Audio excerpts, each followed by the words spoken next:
averaging 8 points and 4 or 5 rebounds, and he comes up with whatever he did and had a big time game against us. Now, what's your advice to Kenny or any assistant coach about finding the right fit when they're looking for head coaching jobs down the road? Well, let me just say, when you're looking for a job or you're chasing jobs, you're not getting them. You got to have people that want you, and in Kenny's case, there are people that will want him, and now it's just what is a good job for him. The greatest thing for Kenny is that this university's made it so that he didn't have to leave unless it's a really good job. And he's done a great thing for us here and me personally. Aside from coaching, you know, in this profession, you got to be like brothers. Like, I got you, you got me. Because it's just too hard. And then what he does to challenge these kids, look, they can't hear my voice. I mean, I don't go to many of the film sessions. I let the staff do that. I'm not at the pregame meals. They can't hear me.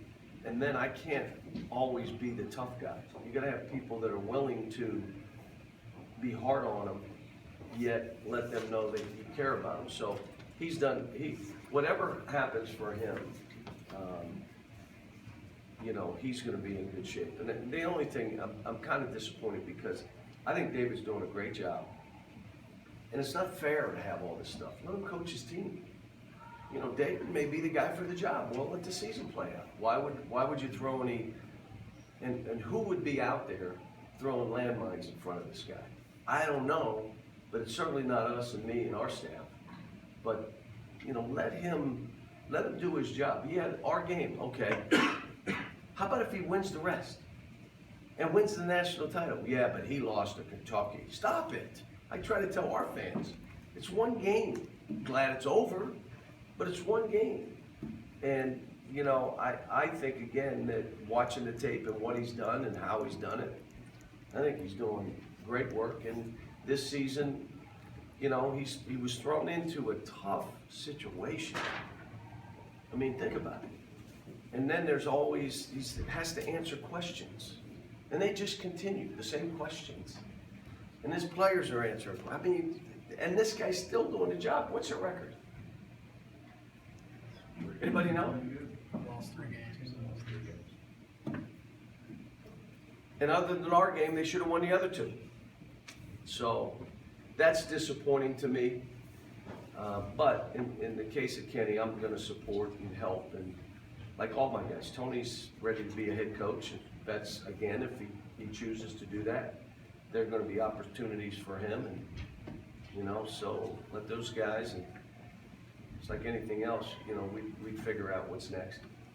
You know, when you're talking about coaches, when you're going up against a good friend of yours, you've done it, you know, whatever it's been, and since he's been in Tennessee every year now, does it get any easier when you're going up against a good friend like that, or is it still the same as it's always is? The only thing is easier is if you do get dinged, I can walk up and seriously say I'm happy for you, and I am happy for him, and he knows it. There are other games that I just say, good job, and I'm not happy for you, without saying that. At all. You jag off. That's my Pittsburgh coming out. But, you know, I hate playing friends. I hate it. But there are certain games, like Bob Huggins and I are in the front. I'm hating that we have to go down there. But he's doing a function for his mother's charity. So we were talking about it today. And, you know, you go down and you play the game.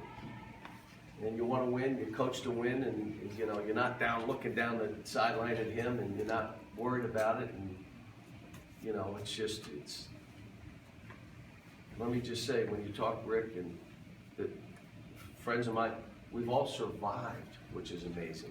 We're still like coaching after all these years, like 30. And still, I'm still enjoying it, and I know they are. They'll do this a lot longer than I will. But, you know, being able to go to Tennessee, I just keep telling myself, because this becomes a grind, that I need to just be grateful that I'm having an opportunity to coach here and coach in these kind of games. How many people would want to coach in that game? What am I feeling? We may lose. And I told the team the same thing. You know, you only know if you're going to win or lose when you win or lose. So why worry about it? Go prepare your team and get ready. You're not gonna change the outcome by worrying more. You only know if you're gonna win or lose when you win or lose. And so, you know, as I get into the season, what happens for me is I forget how hard this is. I mean, this is really hard, doing what I'm doing with these young kids, and then having, I'm not gonna say the whole world's against us. I'd say most of it don't. Like, you don't have anybody like cheering you on. It's like every game, and I imagine most people watching this on TV are not saying, go Kentucky, unless you live in Kentucky. Unless you're part of the big blue nation or the blue dust that's out there. And it's hard. But for all of us, and those players included, just grateful that I have the opportunity to coach here, and coach this team, and got great kids. I mean, every day I walk in and I see them, I know how good they are and how they want to please me. But the other side, it's not easy.